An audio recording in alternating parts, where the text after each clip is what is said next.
Congress party कभी भी झूठा अनलीगल आरोप किसी पे नहीं मढ़ती न लगाती है। यह काम बीजेपी का है, कांग्रेस का नहीं है। अगर पवन खेरा जी ने कहा है कि 52,000 करोड़ का घोटाला है तो इसका मतलब 100% कटु सत्य है कि घोटाला है।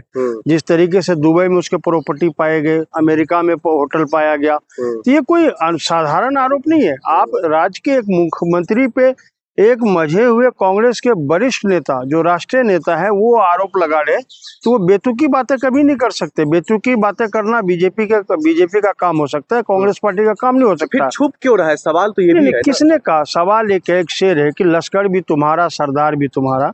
लश्कर भी तुम्हारा, सरदार भी तुम्हारा, तुम सच को झूठ लिख दो, अखबार भी तुम्हारा। आखिर फरियादी जाए तो जाए कहाँ? सरकार भी तुम्हारा, दरबार भी तुम्हारा। सवाल ये है कि आप पहले रिजल्ट आ जाने दीजिए असम का।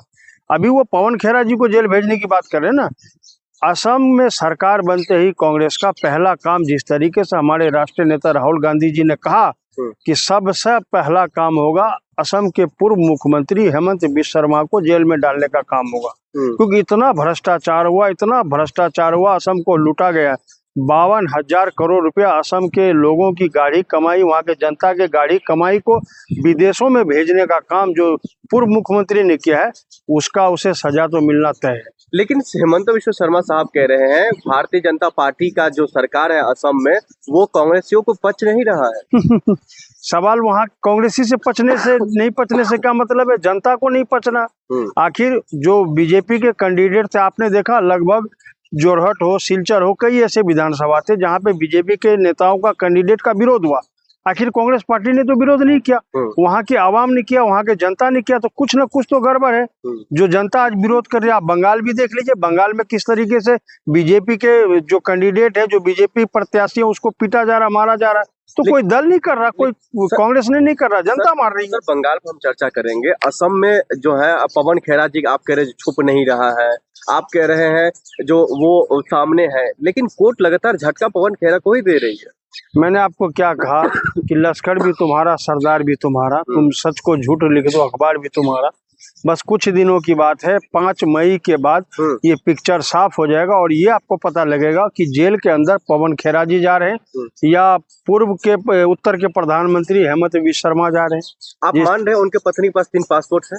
नहीं मान रहे, ये कटु सत्य है। 3 पासपोर्ट और 52,000 करोड़ का जो भ्रष्टाचार हुआ है, जो होटलों में पैसा लगा है, ये तो पवन खेरा के जो करीबी लोग हैं उन्होंने जानकारी दी है। और ये नाम हम नहीं खोल सकते, उनको जान का खतरा हो सकता है, इसलिए पवन खेरा जी ने नाम नहीं खोला। अभी किसने दिए? लेकिन उनके घनिष्ठ मित्र ने जानकारी दी है और जानकारी को पहले वेरीफाई किया जाता है। कांग्रेस पार्टी के पास अगर कोई भी आदमी एप्लीकेशन भ्रष्टाचार का लेकर के आता है तो हम मीडिया में सुर्खियां बटोरने के लिए हम प्रेस कॉन्फ्रेंस नहीं करते, पहले उसकी सच्चाई, उसके तह तक जाते हैं। अगर सच मिल गया, अगर कुछ एविडेंस प्रूफ मिल गया, उसके बाद हम प्रेस कॉन्फ्रेंस करके उन पर भ्रष्टाचार का आरोप लगाते हैं। लेकिन बीजेपी के कई ऐसे नेता हैं जो असम से बिलोंग करते हैं, वो कह रहे पाकिस्तानी साइड से इनको जानकारी मिली है और बेफिजूल की इसमें कोई तथ्य और कोई मतलब जो सही सबूत नहीं है। अगर पाकिस्तान के तरफ से कोई खुफिया जानकारी कांग्रेस पार्टी को मिल रही थी तो सरकार चूड़ी पहन के बैठी है या हाथ पे हाथ धर के बैठी है? आपका फिर इंटेलिजेंस ब्यूरो कहाँ गया जो जानकारी कांग्रेस पार्टी को पाकिस्तान की तरफ से मिल रही है? मतलब सच की अगर जानकारी मिले तो वो पाकिस्तान की तरफ से मिली है, अगर सच कोई आदमी मिले तो आप पाकिस्तान चले जाओ। यही एक रणनीति बच गई है भारतीय जनता पार्टी की, और दूसरा कोई मुद्दा नहीं है देश में।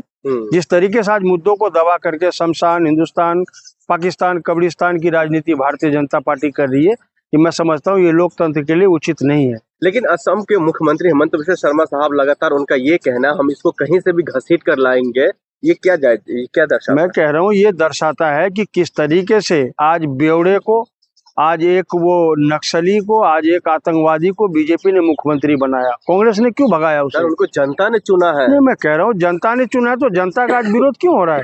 जनता का जो विरोध हो रहा है क्यों हो रहा है? अगर इतना ही अच्छा काम हेमंत बिस्वा शर्मा का होता तो उसके लगभग 14-15 कैंडिडेटों को पीटा नहीं जाता जनता के द्वारा से। तो जनता की तरफ से तो आपको दिख रहा है कि किस तरीके से गोगोई साहब के लिए फूल बरसाए जा रहे हैं